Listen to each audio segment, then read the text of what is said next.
Oh, hey there. Good evening and welcome to Going for Two. This is the only YouTube podcast in human record history to feature a male and female host drinking our way through the important topics of the day.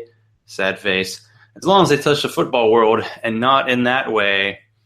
I am Zach Law and this is superb special snowflake Sharona. Happy International Hello. Women's Day. Oh, shoot. Hello. Hi. We are recording on March 8th, 2017, and we will have Andy Miley of Dynasty Football Factory on at some point. He's watching some TV show because those aren't recorded.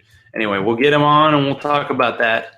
So we will start with our favorite weekly segment, things you hear on Sharona's Back Talk program that you won't hear in this show.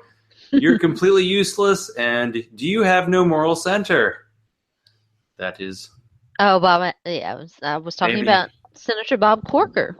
Or... yeah, not me, of course. Yeah, So, hmm. think about it. So we had, of course, International Women's Day, which means we must talk about hashtag men in shorts. The NFL Combine happened last weekend, so you got sucked in because, you actually write about football and stuff. Yeah. Can you talk about some of the exciting times? Well, I enjoy the Combine. I didn't get to watch every single moment of it this year, but I got to see more of it this year than I saw last year. So I guess I'll take the swap there. But it's interesting to go through that process and also be involved in um, writing more focused work toward scouting and things of that nature, and to watch the process from that perspective has been so helpful and such a teaching process for me. So what have you learned? Oh gosh, we don't have we got started a little bit late, but we only have an hour. There's so much to learn, and not just in that area, but in a lot of areas. Always be learning. The process of learning should never stop for any of us, and I think one of the things that sticks out in my mind is watching and being involved with too. And those guys have been really good to engage me that way, but involved in the process of evaluating and the conversation that goes on around it. It's neat. It's pretty neat. Do you consider yourself an official member of hashtag Draft Twitter? I, you know, I've always felt like an official member of Draft Twitter. Now, whether Draft Twitter believes, that, I don't know. I mean, that's something that process has always been a big part of what, the analytical part of it has always been the part that's fascinated me. And there's some other team building in general is fascinating to me. And the scouting aspect is part of that, but the money aspect and, it's like, when I practiced law, I used to talk about this to juries, the process of putting together or defending a lawsuit, however, whatever your involvement was like a puzzle. And so is that me? Am I the echo? I'm sorry, guys. Yes, I was the echo. Echo, echo, echo. So that process is, the process of team building and doing that aspect of it appeals to me. It's intriguing to me.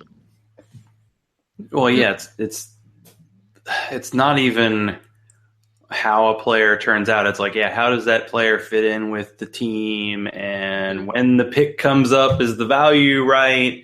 Mm-hmm. And it's so layered. There's, we could spend hours and hours just talking about that. But should we have? I know I probably shouldn't say the word bet because usually you win, but maybe for next year, one of us has to wear this T-shirt. What do you think? Oh, wait, what? This is a Huh? Jaguar. I'm screen sharing. It's a Oh my Jaguars God. T-shirt that they're selling and will be available in the clearance rack in about 8 months, maybe a year and a Oh my half. God, that's so All in funny. with Coughlin. I mean, what Um, sells a franchise better than like a 68-year-old, whatever his position is with the team? well, I mean, I remember those days. I'm sure you do too, Zach, when he was coaching the Jaguars, and um, those were some good. Great coach. Well, they had a lot of success then. Have they matched any of the success that they had with Coughlin and Jack Del Rio? Like maybe his first year. I forget how long he was with them, but the Jaguars used to be good. It's easy to forget that because it was a generation ago. I mean, in the final days of the AFC Central, and I miss Yeah, the AFC Central. me too. Oddly, the Titans and Jaguars battled, and the Titans were the only team, I think, in NFL history to give a team its only 3 losses in a year. And that was a weird game that I didn't get to see because we had an ice storm in Atlanta. But yeah, I just figured I'd throw that in there. So, did you get to see John Ross's run and the Lost Island? Well, I did. I mean, I saw video of it. I didn't. I wasn't watching at that particular moment. I don't remember. I didn't watch. I'm a defensive gal. Okay, I mean that's just and I like offensive skill players and watching the wide receivers and all of that. But if I'm going to set aside some time to watch anything, it's going to be linebackers and defensive linemen and secondary players to a lesser extent. It's the trenches that I really enjoy. Now you were, today being International Women's Day, there's Yes, you're supposed to be wearing wearing my red. red to Hello, show your solidarity. my NFL female But fantasy football championship shirt in red. you do have an issue with the color red. Why are you against drafting Alabama players? Oh God. You must have seen my mentions the other day. I'm not. I was on, I mean, I wanted the Titans to draft CJ Mosley and I was Yeah, that's good. I was on the Chance Warmack bandwagon and there have been some other did Derrick Henry, did I not? I mean, I was like, please draft Derrick Henry and they did and he's going to be awesome for them and um, I mean, there's some nice players. OJ Howard, he's a Bama guy, and so there are some nice players from Bama. And the whole "don't draft a Bama," I mean, that was just playing around a little bit. Although, I mean, at this point, it's right to say, "Do you look a little bit hard?" Oh, there she is. And visiting. Now, what about the 3-cone drill? This is How's she looking on Izzy. that one? She Does is. that change the direction? She's an athlete, but no, none of my furry babies have been as good of an athlete as Libby. Libby was my best athlete. Nobody's ever going to top her. She was an athlete. So yeah, but yeah, that was a very nice time, and CJ's record is no longer. I know it's almost sad to see it go. But yeah, the tweet I made that I'm sure would have made Sharona roll her eyes, and I'll let her roll her eyes again, was that I really think the Titans should draft John Ross because I think him and Marcus Mariota could bond on IR together. I think that'd be great. Okay, and what But no, round? I mean, God, I didn't like John. the IR joke. It's just John Ross, super fast guy, very athletic, makes some great plays, has like every injury in his college career. I don't think Yeah, he's that big. he's Not not. even. He wouldn't be a. He's not your prototypical wide receiver one. He's not. He's not. And it's like the Brandon Cooks thing all over again.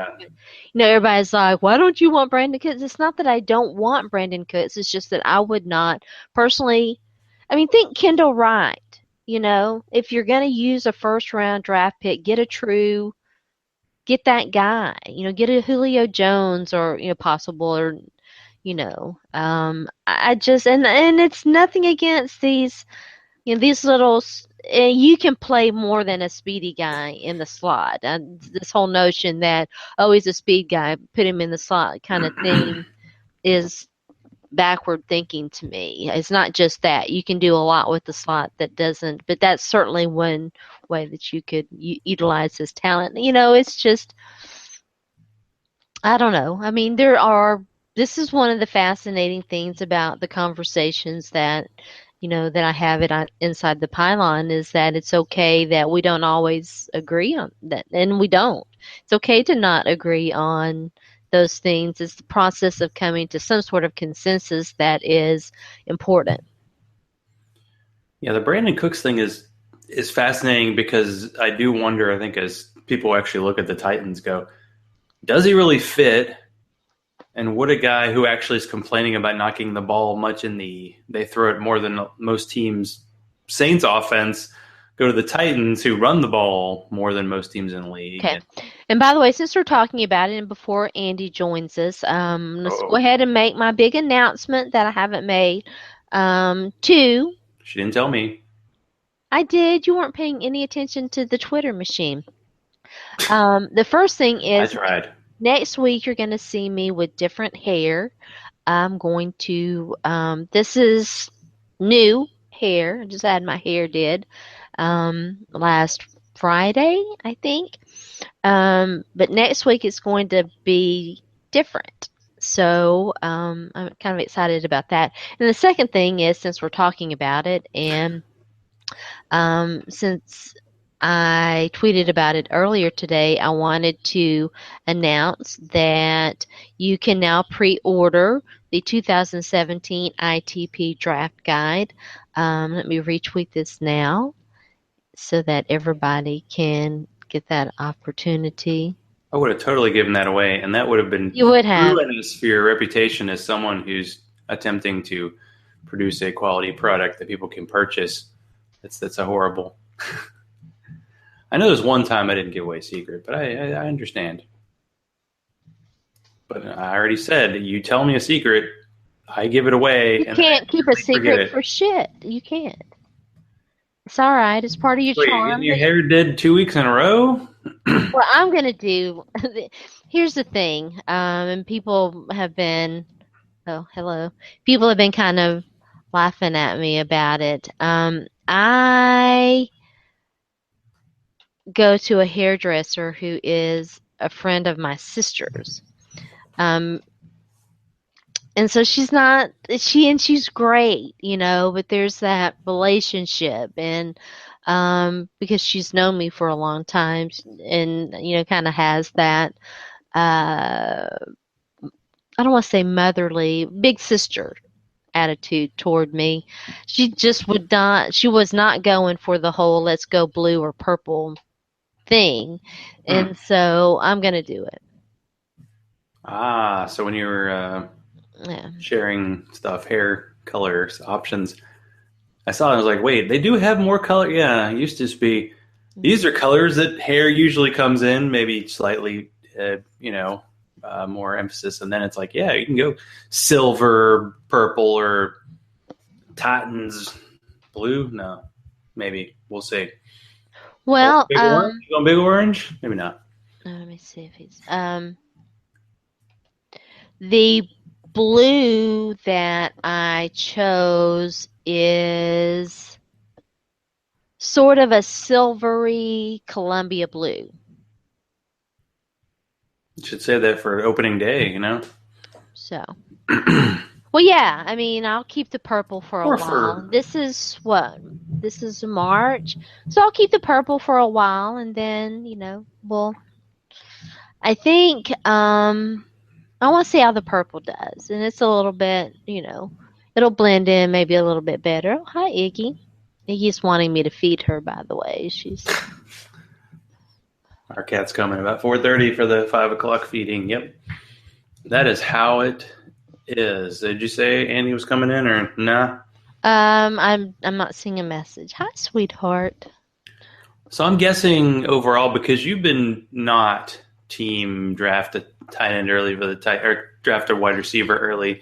So I'm guessing you're not so hot on the Brandon Cooks rumor trail.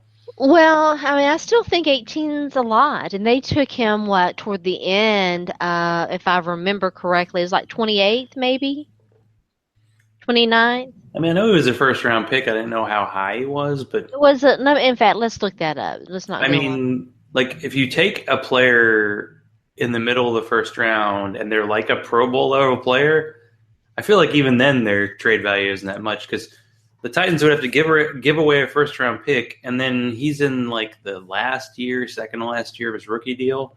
Yeah, He's going to want an extension like right away, and he's so 5'10", 185. You know, he's 23 years old. Let's see here. very young. Although, of course, as this is all about 20. fantasy. Okay, I thought it was later, but they're saying pick 20. So, listen, if you know, and I know that he's made some plays and whatever. The best players don't hit free agency, and inevitably those big name free agents don't pan out. I mean, you can name on one hand the number of big time, big money free agents that have worked the time. It is a move that a desperate GM would make, and I don't think the Titans are they're not in desperation mode. They're in building. Delanie Walker, who's a good pick. They're in building mode, and you don't buy somebody else's problem. If he wasn't, if they thought he was that good, they wouldn't be shopping him. I mean, if the Titans want a Brandon Cooks kind of like player, then sign Deshaun Jackson, and they don't have to give up a draft pick. Mm.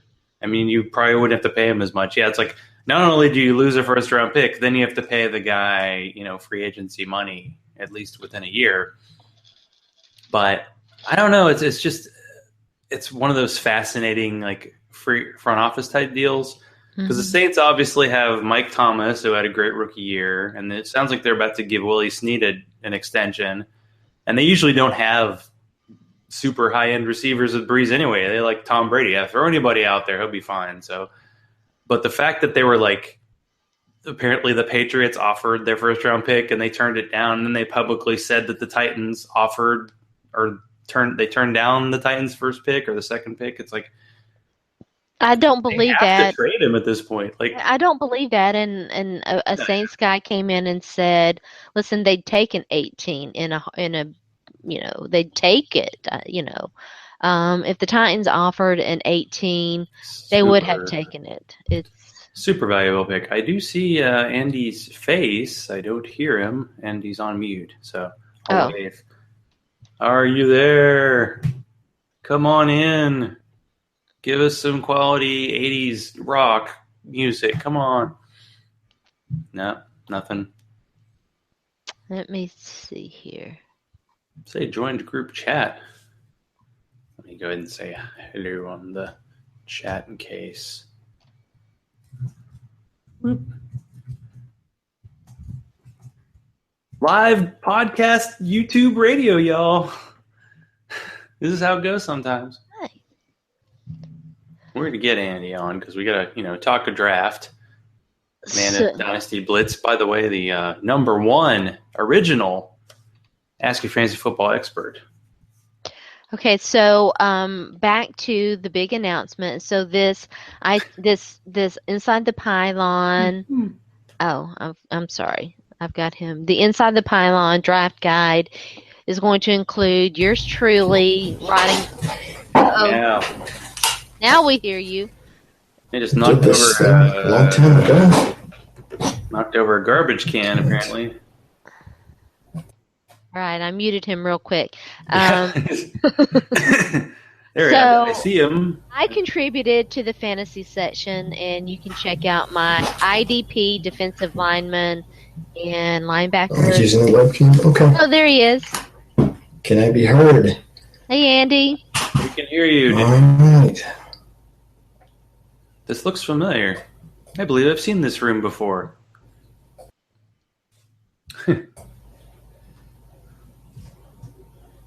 Not sure why I can't be heard. Yeah, we can hear you. Just don't say anything incriminating. Don't tell us what happened in Vegas. And maybe you can't hear us. Come on. That's weird. Oh, well. Oh, Why can't it be heard? Don't know. Well, put your earbuds in. This is probably how Sharona feels every week regarding me. Talk, but this guy just don't listen. All right. Andy, there's a little. We can hear you, but you can't hear us? Yeah. Okay. Yeah, no, I can't hear you now. I could before. Let me see something here. Oh. We had the headset. Yeah, it's loud. That's extreme Andy right there. Yeah, Andy, I'm mute. Here. We got theme colors tonight. Like Andy's going all yellow for the Steelers, and you got like a red color going on, and I'm just, normal pink over here.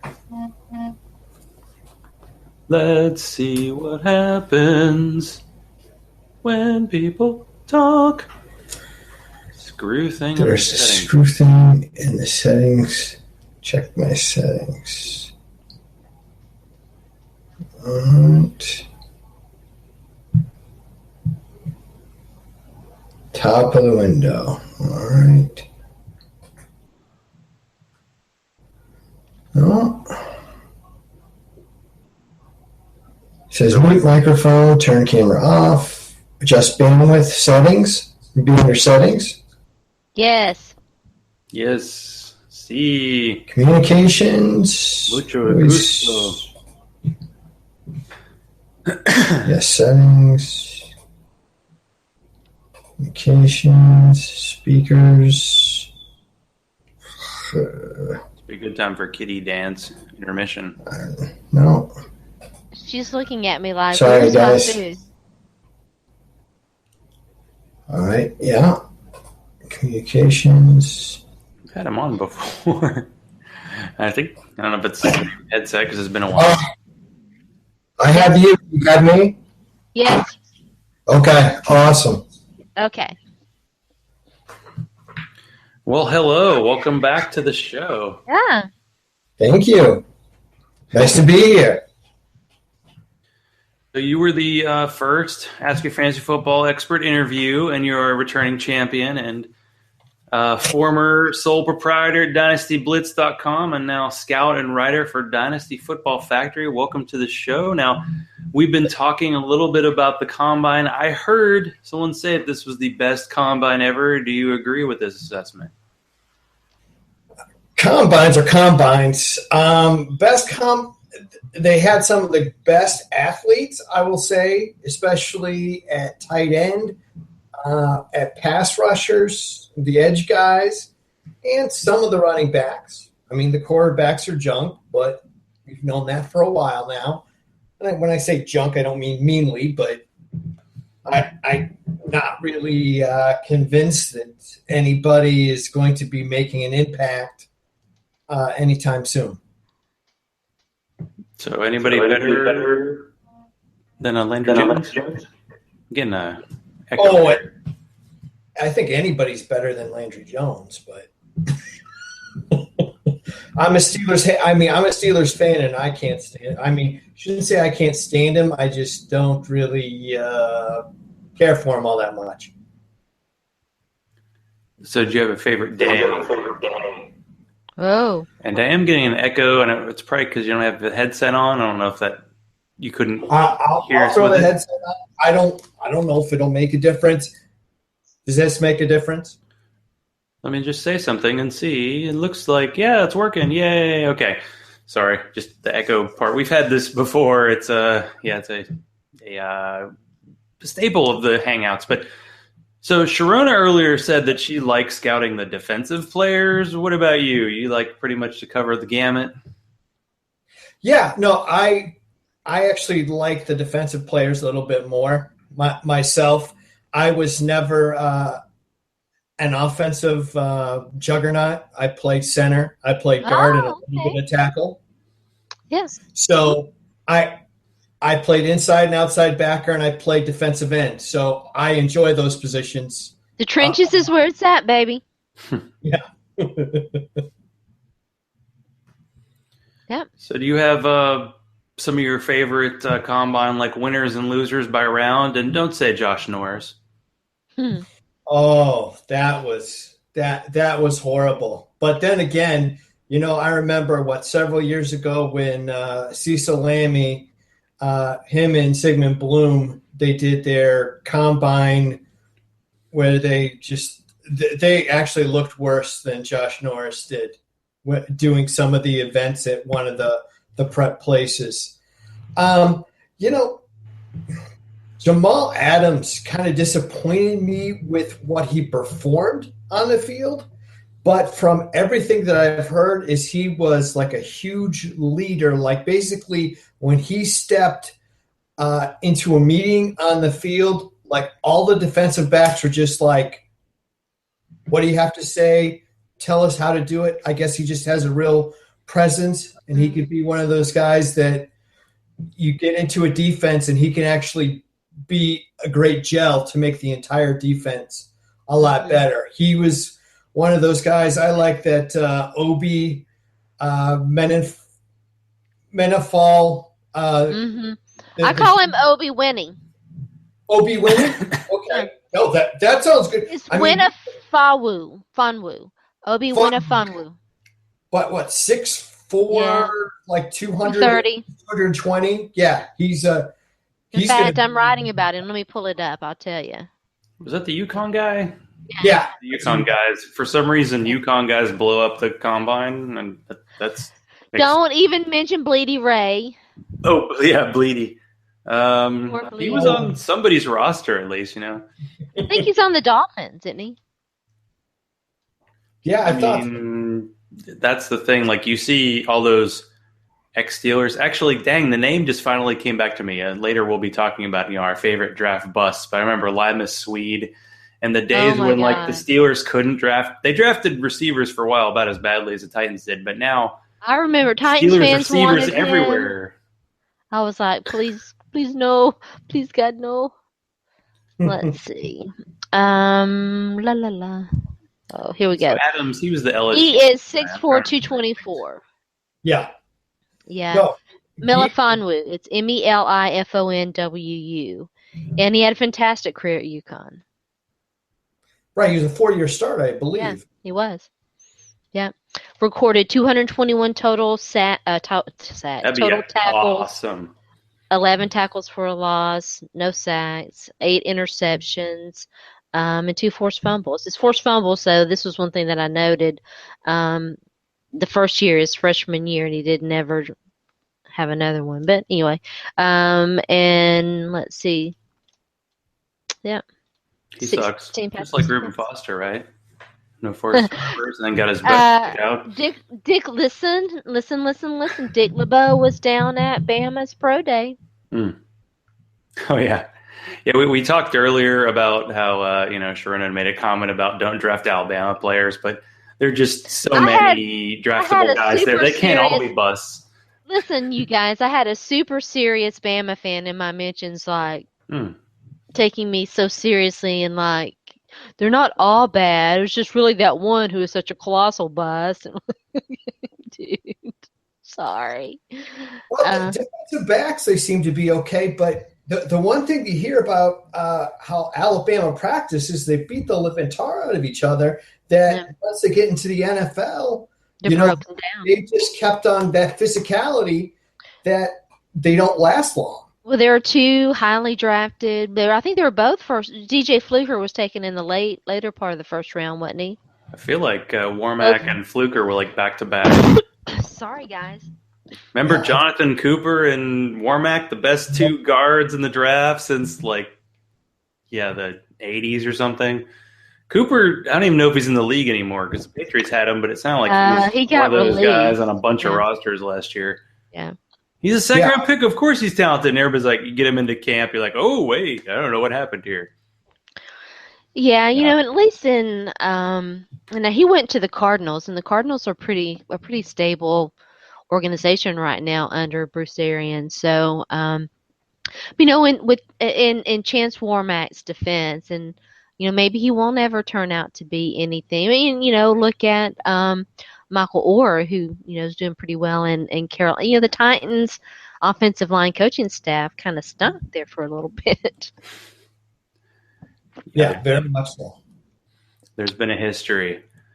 Well, maybe we can just cover by like position. So, do you think the quarterback's as bad as it is, and does that mean that this isn't a year where we're getting a quarterback early? Are they actually going to slip in the draft? Because teams, it doesn't seem to matter if teams need him or not. I mean, Brock Osweiler got $18 million, or like $37 million. So what do you think about the quarterbacks and the relative value, and will teams still jump on them anyway? I think there'll be 2 quarterbacks gone by pick 12, regardless of Kirk Cousins. If that thing happens, Yeah. I don't know if it's going to be a second round pick, for the number 2 pick or not. I mean, if it's the number 2 for Kurt in the 17 or what that whole deal is, but somebody will go there. If there is a decent quarterback, I think Cleveland will go 12. That they'll pick one because the whole thing for Garoppolo went down the tubes for whatever reason. But with the Patriots wanting 2 first-round picks for Garoppolo, I mean, that's just with highway robbery again. I mean, it's kind of amazing when you think about the Patriots in that they got rid of Chandler Jones, and he's about to sign a giant contract. They get rid of Jamie Collins, who signed a giant contract. And it sounds like, who's that linebacker they had? Like somebody's going to throw Brink's truck at him. So they've drafted pretty well in the defense lately because they kind of had a weird streak of not as bad as the Titans in the second round, but like not so great. I don't know. But what about, is there excitement around like Deshaun Watson? I mean, the only reason, I think it's because, national champion, of course, and he's got the run pass thing, which, as a fantasy person, you got to pay attention to. People just think he's not ready for the big time yet.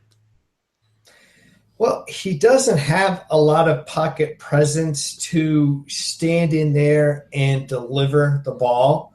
His first instinct is, okay, if I got a clear pocket, okay, I'm going to try to throw the ball. But once somebody gets in there, he wants to run. And, if he's going to rotate, bootleg one side or the other, fantastic, to gain more time. But if you're going to go, okay, if the play goes exactly how it's supposed to go, which never happens in the NFL, then this is what I'm going to do, or I'm going to run. And I think he's a good quarterback for a college football player, but I think he's going to take a year or 2 of seasoning, just like Trubinsky, who's got, 13 starts? I mean, him and Mahomes as well, I think are in a year or 2. But, if you push him too fast, too long, you got another Jake Locker on your hands. Hey.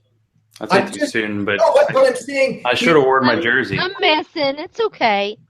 I was listen, I thought they jumped,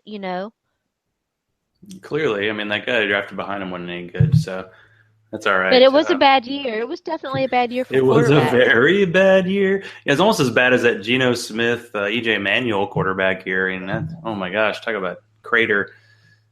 Now, a position that people say is really deep, and I wonder if guys are going to jump on anybody early, is like running back.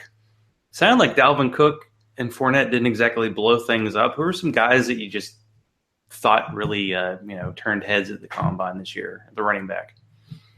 The running backs, I mean, I am a McCaffrey fan. I mean, I wasn't impressed with his 10. His bench press was Josh Norris-esque, you're saying? Which has nothing to do with it, but it does show kind of a dedication to the weight room. That there is at least that. I liked what he did. I didn't think Fournette was that bad. I mean, he came in tubby. We didn't expect him to be 240, but he ran at 2.51. He's scary to me. I mean, and to go a Carolina Panther, he's got a lot of Jonathan Stewart to him, that he's just this big, sturdy guy who can burst off every so often, but you don't know how consistent he's going to be.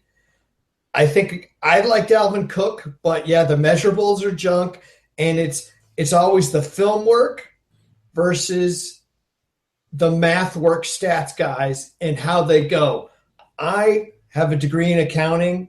I have a mathematical mind, but when I look at football, I don't like to look at all this math. And that's maybe me being silly, but I like to see what's on film. And Dalvin shows it on the film as far as I'm concerned. I like Alvin Kamara. I think he tested fine. He was explosive, but why didn't he ever get more than like 20 touches? Don't get me started. Yeah, we got Balls Nation right here, so don't get me started. I didn't know it was a sore subject. I've only seen like 5 of his games, so if you want to expound on that, please, because I'd love to have more information on. I would just say, Andy, that is the question. Why did he not? And how could they have misused poor Jalen Hurd so spectacularly? I mean, it's just insane. And is Hurd going to go back to another school? I mean, everybody was saying, yeah, he's going to come into the NFL this year, and there's been no word on it. He's still looking at schools the last I saw. Okay. Yeah. Well, position that I would think that the Titans might look at in the first round, and Sharona doesn't necessarily agree with that, is a wide receiver. How did the guys look? I know we weren't able to see, I think, Corey Davis there, and of course we had the John Ross speed-a-thon. But who kind of turned heads there? Well, there's a lot of Zay Jones lovers.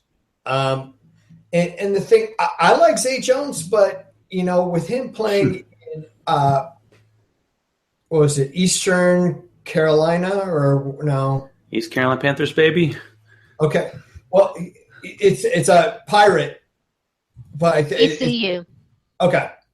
He was force-fed the ball. I mean, I think he had one game, I think I scouted that he had like 22 or 23 catches. I mean, the thing is, I think he only had like 8 touchdowns on it with some like ungodly, like 130 or 140 catches. Mm-hmm. I mean, I like him, but I don't see him as a first rounder. There's guys like Josh Reynolds from Texas A&M that I like a lot better, but he's 6'3", 6'4", not even 200 pounds, or he's a rail, but he very nice hands, does a lot.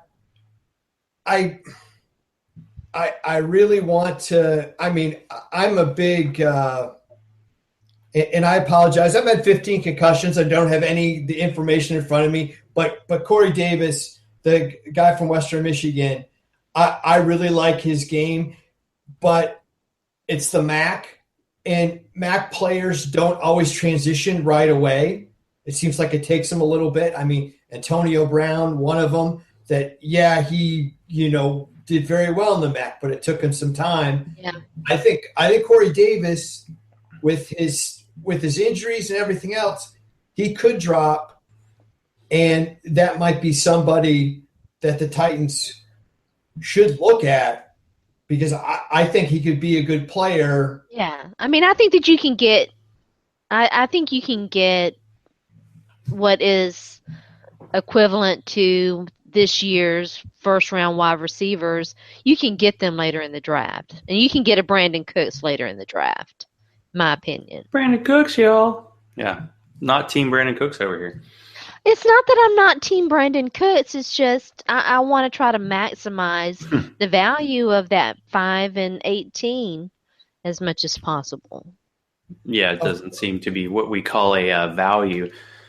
Now, I've also heard that this is a great tight end class, and as somebody's in a dynasty league and has seen the likes of Max Williams and other high draft picks kind of tank lately. Oh, Max Williams. Is this a good year? And, O.J. Howard, somebody mentioned earlier, the Titans and Bucks were looking at O.J. Howard, and would that affect their tight ends? And, the stats, I'm like, probably, but what do you think? Who was that tight end from, like, Oklahoma when they ran the option? Who was, like, Keith Jackson, I think, who barely had any touches? Like, because the thing about O.J. Howard is he didn't put up the big stats, but he looks like he's the top two-way guy. What do you think about the guys at that position? Oh, well, I really like O.J. Howard. I mean, the thing is they asked him to block a lot more than they asked him to catch. And when he was pressed into catching, he did quite well. I mean, he was impressive in the national championship game. I think he is the best two-way tight end in the class. David Njoku from Miami is another very good tight end. He doesn't block as well, but he's a big physical specimen who can actually get even bigger. You have Leggett from Clemson, who I really like. I really don't like Bucky Hodges because I think Bucky Hodges from Ole Miss, I believe. This is my brain going. He's more of a big wide receiver than he is a tight end. He can't block worth a crap, and he always lines up outside. I know. Tim Wright. Go ahead. No, I said, is he Tim Wright? That's the guy's name that converted to. Oh yeah, he was on a few different teams: the Bucks, the Patriots. Yeah, Bucky Hodges, I think, is Virginia Tech, but I know that even Evan Ingram, I think is his name, from Ole Miss is a similar type. Like Leggett also. Those are the kind of the tight end body maybe, but they're pretty much receivers. Right, and then you got that Adam Shaheen from Ashland College. And here's the shame of it is I grew up 30 minutes from Ashland.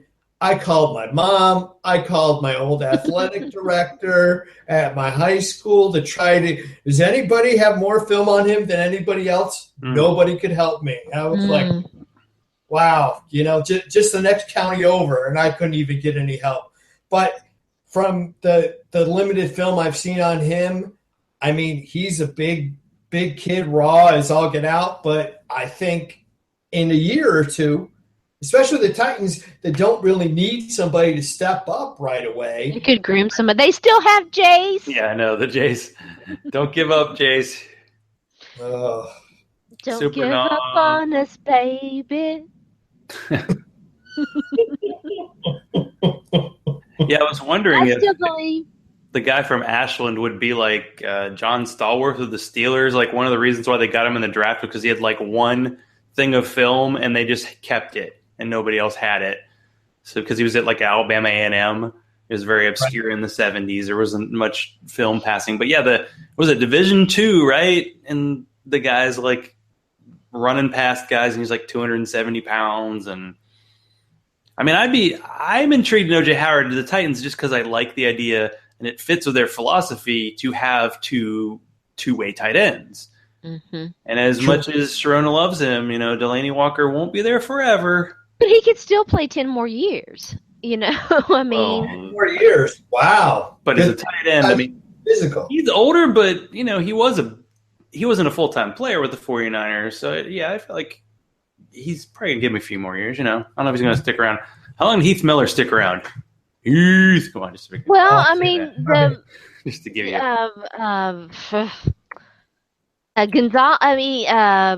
Gonzalez played until he was 41. He was in his upper 30s, which tight ends are usually like running backs. They're like Jason Witten. Hello, how old is old man Jason Witten? He's older than dirt. Okay, Delaney's 32, so he could play 8 more years, possibly at least 6. He needs to get Tom Brady's hyperbaric chamber and He takes very good. He takes very I feel good like care. a bet could be had between Andy and Sharona about how long Delana Walker will last. The loser gets the Tom Coughlin Jags T-shirt. You missed that And the winner conversation, gets Andy. That two. was some good. That was some good radio right there. Oh yeah, yeah. The Jaguars were selling. Here, I'll go ahead and show it because it's so awesome. It is. This is the sign of a franchise that's on the way up. If you're selling this T-shirt, all in with Coughlin. Oh my! I'm sorry. Oh my God, I can't help it. It's so funny. Uh-oh. That was so impressive. Yes. Yeah, we'll see how it goes. I mean, that's one of the things that is fun to watch this time of year. All the free agent players that people got really excited about just get dropped left and right. I mean, it seems like half the league has been released in the past 3 days because all these guys are getting cut, and teams aren't offering players any deals. Like the Titans were like, "Yep, you restricted free agents. Bye. We're going to sign you for a little bit less in a week, or not at all." So, as a man of the trenches, what do you think? It didn't seem like tackle-wise, this was a very strong class, but what about the offensive line? What do we have? Arm length? Have you measured? No, I'm just kidding. No. Between you and your doctor. It isn't very strong, and I will completely admit that because of fantasy-wise, I really don't pay all that much attention unless they're like top guys. Mm-hmm. And I had to work last Friday, so I basically fast-forwarded through all of the offensive line to get to the running backs just so my wife would see me after work. Good man. Right. Well, I mean, I had to do that because I was going into my hiding spot on Saturday and Sunday, and I actually took a personal day on Monday from school to make sure that I could see the defensive backs. So. Yeah, and there's not that much. There's not that much buzz about this year's class anyway. I mean, you would look at Chance Warmack. We were talking about Chance Warmack and Jonathan Cooper earlier, and the year that Taylor Lewan was drafted, there was. Well, let me ask you real quick though, Andy. Are you surprised? I haven't seen any late news on it, but it looks like Larry Warford is headed to free agency. That surprises me. Does it surprise you? Yeah, it does. I mean, there's been a lot of people that have gotten out. I mean, I think especially like with the Bengals, with a couple of their offensive linemen that they just said, okay, great, go ahead and make some money to do. With a kind of a junk crop, and I don't, I mean, non-impressive crop, I should say. Yeah. You would think that people would want to hold on to these guys more. And is it an exciting year on defense? Sharona talked about it earlier. Myles Garrett, is he the guy, number one? He is awesome. I mean, he is one of the most impressive edge guys that I've seen. Solomon Thomas also had a great day. There's a lot of people that are giving Hassan Reddick. Hassan Reddick. Yep, I was going to just mention Jonathan Allen, who has had a lot of shoulder problems, who only bench pressed like 21 reps. He's not as powerful upper body wise that people are wanted, but he's got a really good base and he has a good bend. Hassan Reddick. I think probably right now, I really don't like many of the inside linebackers, and he's probably my favorite one. Not a big Reuben Foster fan. Not after he pulled the toot. Yeah, that's a concern. What I keep on hearing about Alabama is those guys are so, put in their own. You are the best thing ever, and you play for the greatest team ever, and they're not held to any sort of consequences, that he can go, screw this. I'm not waiting I'm the most important, blah, blah, blah. I mean, you don't need me first players in the NFL. I mean, they may be great players, but you don't win with players, you win with team. And without everybody coming together, it doesn't matter if you have an all-star. Yeah, Antonio Brown. Oh, just kidding. Too soon. You know what? He ticked me off too with his, I mean. What do you make of this Brandon Cooks, Michael Thomas thing? Is it real or not? You know what? I think Cooks thinks he is fantastic. And it was funny. I actually blocked a guy on Twitter because he was like, well, you know, Cooks is just as good as Antonio Brown, and he's going to be better. And I'm like, but Cooks only catches like long passes, or he'll catch like a little pass. He doesn't do anything in the running game. Well, I don't care about that. This is about fantasy football. I'm like, how somebody plays for all three downs is important regardless. And Michael Thomas will play all three downs. He can do some blocking. Ohio State, they run the ball a lot more than they throw it. So he was used to that.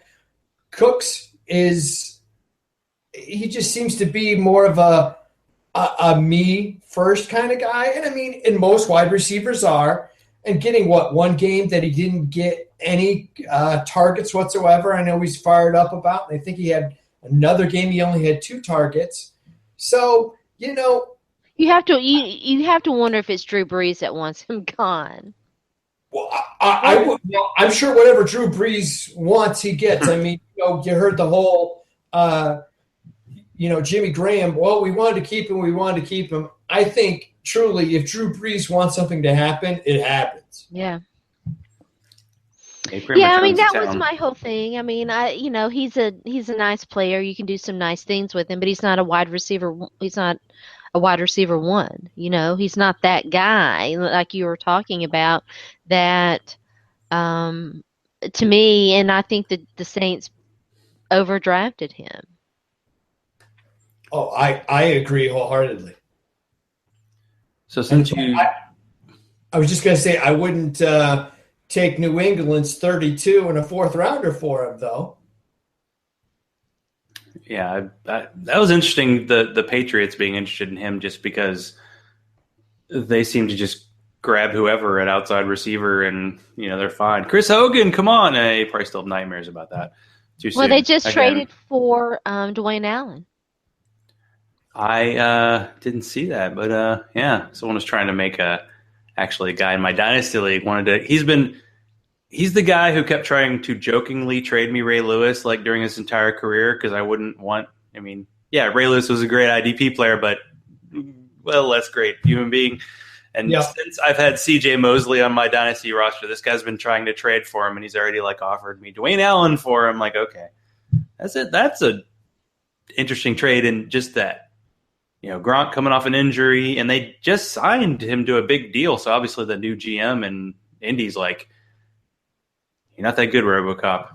So, and Dwayne Allen's been injured a lot as well. Yeah, he's been injured a lot. Gosh, the craziness. Yeah, I know. We are on the cusp here. We're it's just about the volcano is about to explode because this is the time where the teams have already made their deals, but we're going to hear about them quite soon, and we have to wait.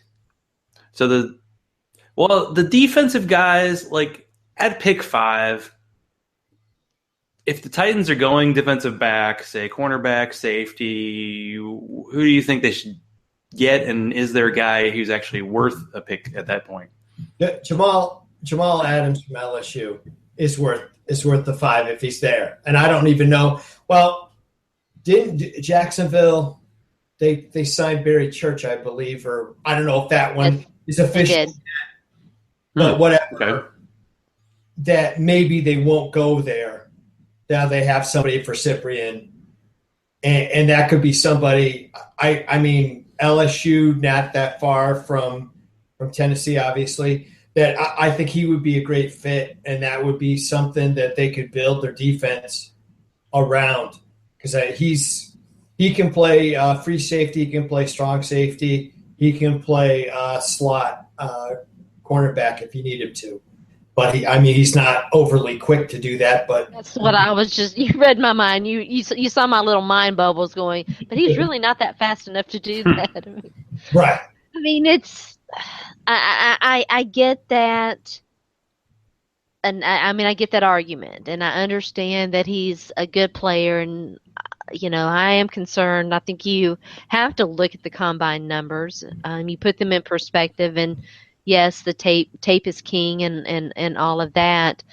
And I know that you should, as much as you possibly can and feasibly can, draft the best guy there. But if the Titans take a safety, which is not a huge need for them, they still need 3 cornerbacks, which is a huge need for them. And so what do you do? And I think if they're at 5 and Jamal Adams is there at 5 and they have a suitor to trade out, they trade out, slide back and get their cornerback and pick up maybe that second rounder, I think that would be a great move for them if safety is not required. How are they on offensive line? Because not offensive line, defensive line. They're running a 3-4, are they not? Well, that's their Jerome base. Casey and not much else. Yeah. Yeah, they're not gonna. They released Al Woods. Steeler Al Woods. Yeah, they released Al Woods, and they've got Austin Johnson, who's a nice player, and second pick curse. Maybe it's over. I hope it's over.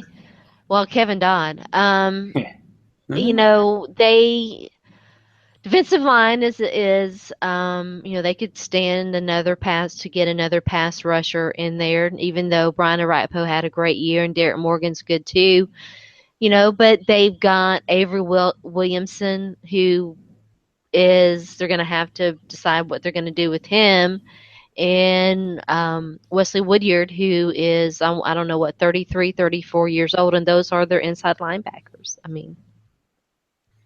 Right, and it's way too early to draft an inside linebacker. Well, I think you could. I would not.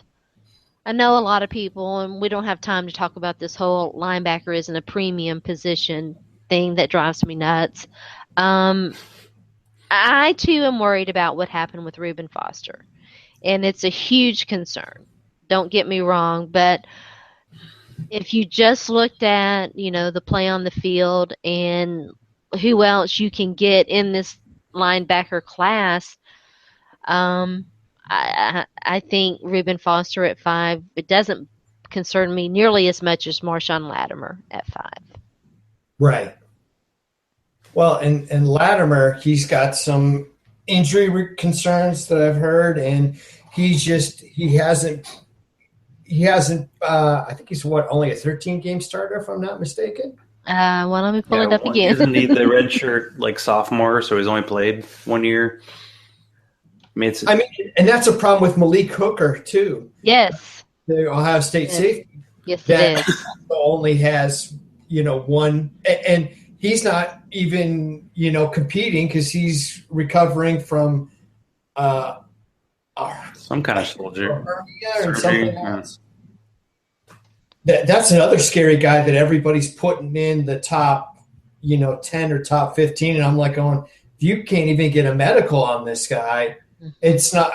He had a fine year at Ohio State, but it wasn't mind blowing that you're like, oh, we need to give up all this stuff for him. Yeah, I would honestly, if I were the Titans, I would probably take Reddick at your second first round pick.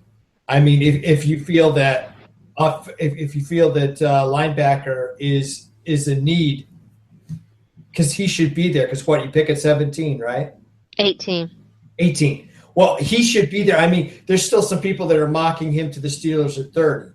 So I believe that he will be there just because he's a convert. He walked on as safety, played defensive end, and just lined up a little bit at outside linebacker because I've watched like 7 games of film on him, and he occasionally went in as an inside linebacker. But then at the Senior Bowl, he just totally took to it and is very natural. And I think he is more of an inside linebacker more than anything else. Yeah, let me. I actually ended up. It's so funny because as you know, Andy and Zach too, when you're looking the defensive back position is, in terms of fantasy and IDP, so backward, or traditional scoring. I know there have been some moves to change that and equalize IDP a little bit more to to how you view skill players. But traditionally, defensive backs have been that position where you kind of want that cornerback who's going to get picked on. Yeah. So when I started this, and I love Malik Hooker, don't get me wrong, I still do, but he's a free safety. A lot of what his production is going to be is going to depend on where he gets drafted, and a lot of other factors. So when I'm looking at IDP, and this, what I'm doing is kind of geared a little bit more toward Dynasty, I'm looking more toward your strong safeties, because those are the guys that are going to kind of historically get you, unless you get an Earl Thomas or somebody, right? Your free safeties aren't always going to produce. You're usually going to go with a strong safety over a free safety. Oh, definitely. And I mean, you get guys like Buda Baker, who should be available. I really like Xavier Woods. Xavier Woods is one of. I've heard his name, and he's a later round guy. Yeah. Yeah. But that's kind of the thing for me at safety, and Jamal Adams. And you look at him, and the film's great. The testing wasn't so great, but you can probably not quite get it. But the strong safety class is pretty good, I think. Yeah. I don't feel that way about the free safeties, but I think strong safety is a pretty good class. Yeah, if you're like a Dynasty IDP guy, you're kind of hoping that whoever the Titans take at cornerback goes a little bit later, because whoever the Titans have at cornerback, it's all that rookie cornerback. This situation's like, teams are going to pick on him. Who was that guy that was such an IDP stud? Like, was it Valentino, or was it the other guy? For the Titans? Yeah, for the Titans. One of them. Blake it might have been Blake. Yeah. Really? Anyway, yeah. Well, basically, that's the problem with defensive back in a way. Like in fantasy, is like you pretty much can pick up guys every week and get production. Oh, the thing that I say, one of the first things that I say, because the strategy is so different, is yes, in most of your leagues, not a dynasty kind of situation, but in most of your redraft leagues, I think you can stream defensive backs. Oh yeah. I mean, there's no reason, the linebackers are that's where you start to me. Well, linebackers, but then again, some defensive ends. Yes, the defensive ends that are classified as defensive ends, and you have to play in your league as a I mean, there's so many little tricks to it, right? Yeah, I almost wish football was like baseball in a way, because baseball you can get guys who play multiple positions. But in like my fantasy league, Mario Williams was going between linebacker and defensive end like every year. And when he became linebacker, it's like, man, when he's defensive end, he's like, okay, he's automatically starting for me. Yeah. So there aren't that many like 4-3 defensive ends even to pick up. So it is a scarce position in that way. But we have scarce time, but I can't finish this hour without doing something. We'll see off the top of our heads how people can do. And I'll even start if you want. I feel like it'd be fun, because rookie drafts are going to happen after the NFL draft. Talk about some of our favorite bust rookie players of all time. Like, I'm going to just throw out a name, and then I'm going to let Andy give one of his favorite, and then Sharona, if she wants to throw one out, we can. I think. I just remember good old Artos Pinner from Kentucky. In a lovely line of Lions of running backs. I feel like they've had like 12 in a row. They've drafted every year a new guy who sucks. And he was one that was like one of those dead picks in a rookie draft. Like at the end of the first round, just can be a disaster. But I just wondered if Andy had any favorite former rookie busts. Well, I'm actually looking it up right now because I don't even remember this knucklehead's name, but this was the former Rams first-round running back who ran somebody over with his car after a pickup football game. Are you talking that might be about a throwback there. Isaiah Isaiah Peed? Isaiah Peed? No. Trey Mason? No. There have been a few. This was further back. Further back, Lawrence Phillips. Lawrence Phillips, and he was like the 5th pick. Right. I mean, he was a beast. He was the reason why the Rams traded Bettis to the Steelers because they had their new greatest thing in the world, and he just I think he killed somebody in prison. I feel like history could vindicate the Rams on this one. We just have to give it time. Is he? And he got killed too, didn't he? Didn't he die in prison? I think so. Okay, well, before slaying, he did take. Yeah, he got the show to go dark. Good to know. You had to go there. Usually we start earlier with this kind of stuff. Lawrence Phillips, pour one out. Well, Sharona, can you possibly top Lawrence Phillips as a NFL rookie bust? I am trying to.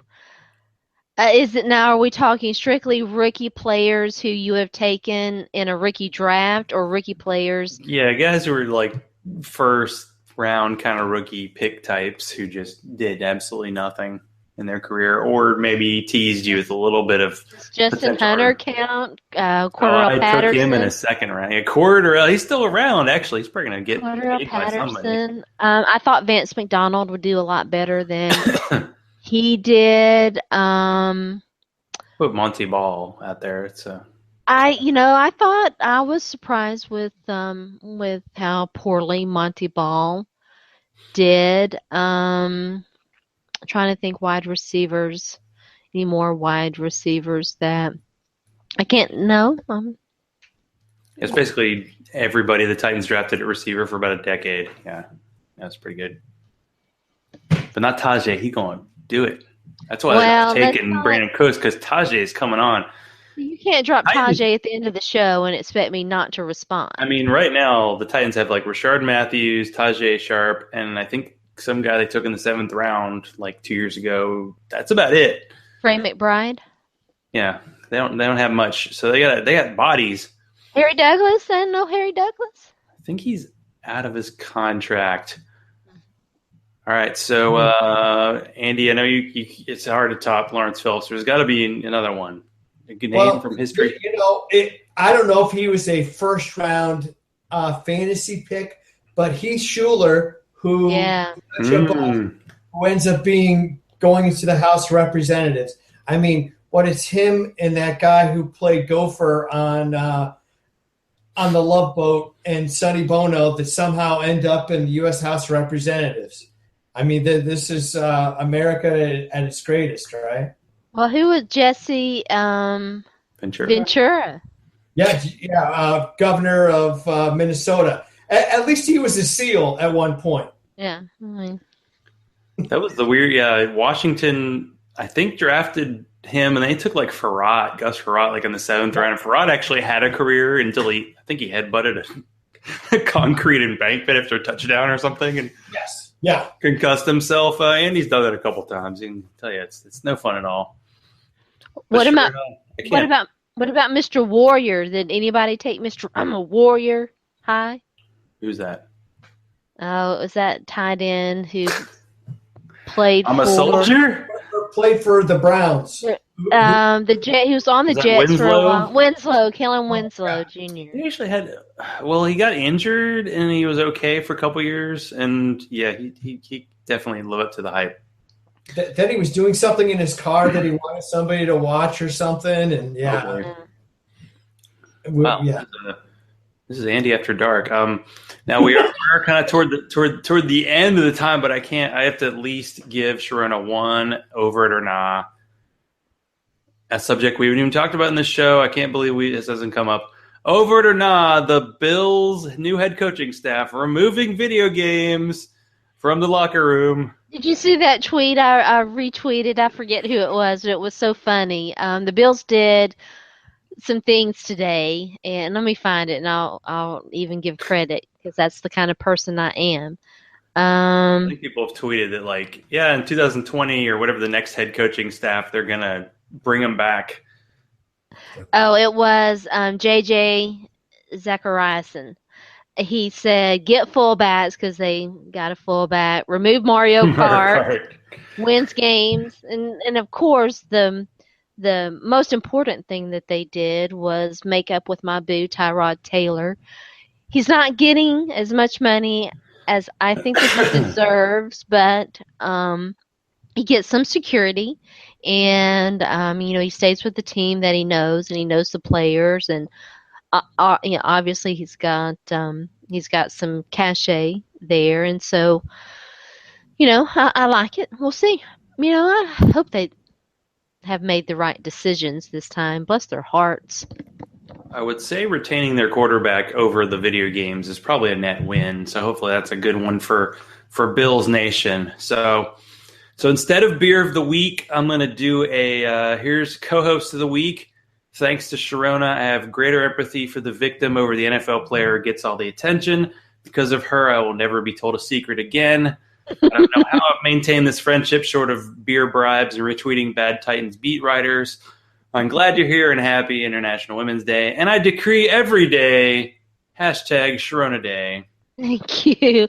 I did see that you're wearing red in solidarity. I appreciate that. That's right. And I am also wearing red in solidarity. See, look at that. Look very at you. solid. I was the only one in my school Aww. that wore it, and I was like, why aren't any of you ladies wearing red? My wife actually took the day off work. Good for her. And she actually went to a couple she did go to some women's businesses, strictly women's owned businesses. Good. Today as well. But I was surprised the whole kind of people caring today, because I thought there was a much bigger thing. And yeah.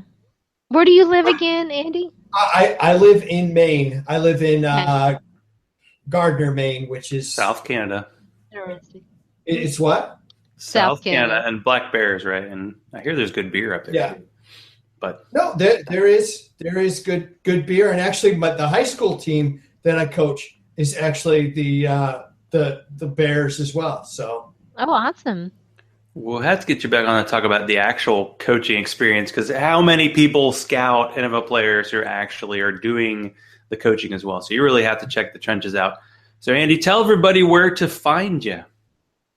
Well, you can find me at Dynasty Football Factory, and you can also find me also at Steelers Depot. They contacted me about 3 weeks ago. They saw that I was writing about all different kind of players, and they're like, we need somebody that wants to write about 3-4 defensive ends. I'm like, well, I'm not writing about 3-4 defensive ends in fantasy. I'll give it a shot, and I've done 5 profiles so far. Dave's treated me really well, and I listen to their podcast, and I'm a Steelers fan, so there you go. That's great. Thank you. And I was just going to say thank you guys for inviting me on. Hopefully I provided some sort of information. Sometimes with my 15 concussions, my memory gets a little bit hazy of player names, but hopefully I did all right. We got to I can work certainly out in the relate. end. Yes, and we'll probably need to get you back on before draft time for a little more talk, because a little bit's going to happen between now and then. Sharona, what's up with you? Well, hopefully, fingers crossed, we'll do a podcast on Friday. And again, check out the draft guide, the Inside the Pylon draft guide. You can pre-order it, and it's going to be awesome and great. And you can check out my IDP musings there. And I'm going to get in my time machine so I can go back in time and spoil Sharona's surprise about the draft guide. Oh, Andy, he's not kidding. He cannot keep a secret for anything. I do not did it tell him. once. I might have had a concussion too because I already said that Sharona tells me a secret. I have to blab it, and then I immediately forget what it is. So it's the best of both worlds. Well, what you should do you have a dog or a cat? Cats. Okay. We're cat people here. Well, we have 2 dogs. You tell your animal the secret a couple times, and then if you get it out, maybe you'll just forget it. It's a good idea, and the cats don't tell anything. They translate into their own language. Yeah, we need to do cat talk this week. We'll do it next week, and perhaps I'll have some special beers next week, but we shall see. So thanks, Andy, again for being on. Thank you, Sharona, for co-hosting with the most sting. And we'll just say, kiss my grits.